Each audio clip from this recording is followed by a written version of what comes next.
Jaipur Beat welcomes you to Talk Journalism Edition 2019, powered by Pathfinder.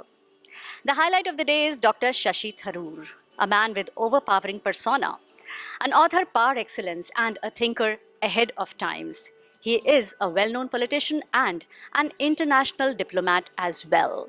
So we're able to catch up with him on an informal conversation about Talk Journalism 2019.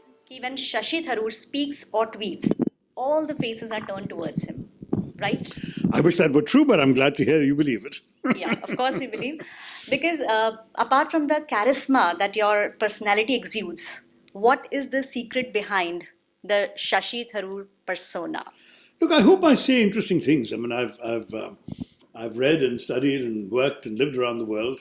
I think I have a fairly wide sort of exposure from which I'm speaking or writing. And therefore, what I say, people should, I hope, find interesting, eye-opening, expanding their mental horizons, or at least challenging them to think afresh. And those are the things that I think people should look for in whoever they want to listen to. And not to be missed, the impeccable English, the majestic English that you deliver. Well, I grew up I learned my English in India. I keep telling people, yes, I was born in London, but I was only about two and a half when I left, so that doesn't really count. The real language I learned was from Indian teachers in India, but in that generation, they taught English like this. And if you had a good year, you picked it up. Yes, and you're keeping up quite well with what your teachers have taught you, for sure.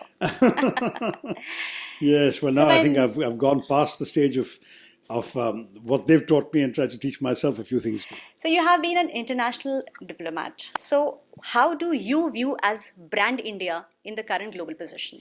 Well, I have been a very clear advocate of the notion of brand India as representing India's soft power.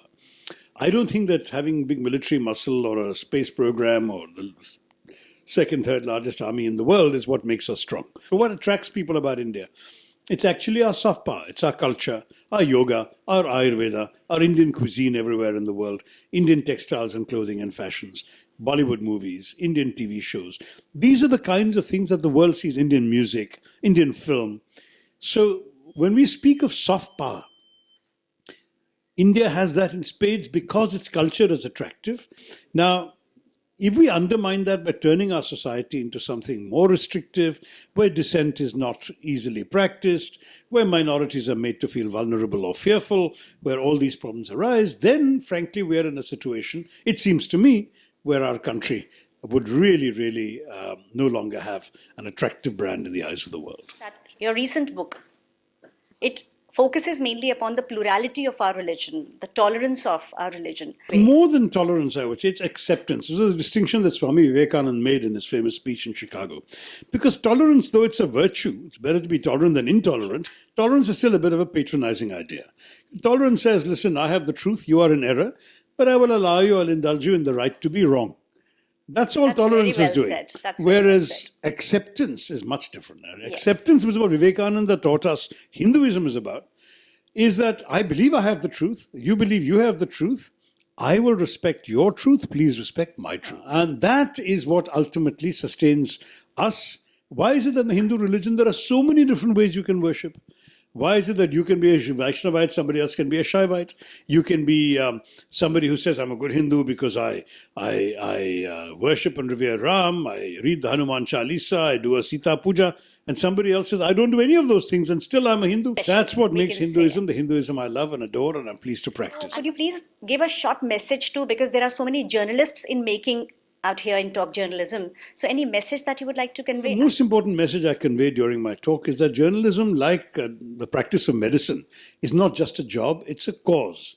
It's a mission. It's not just a profession. It should be so done you have to with a do it purpose. Professionally as a profession, but you must have a sense of your larger purpose, the role you're playing in society, in holding your government honest and accountable, and holding a mirror to society, and in showing society how it can improve and what is going wrong with it. So I'm very concerned to see that so many journalists now have been intimidated by the government into protecting their own jobs and salaries rather than protecting the truth or upholding their integrity.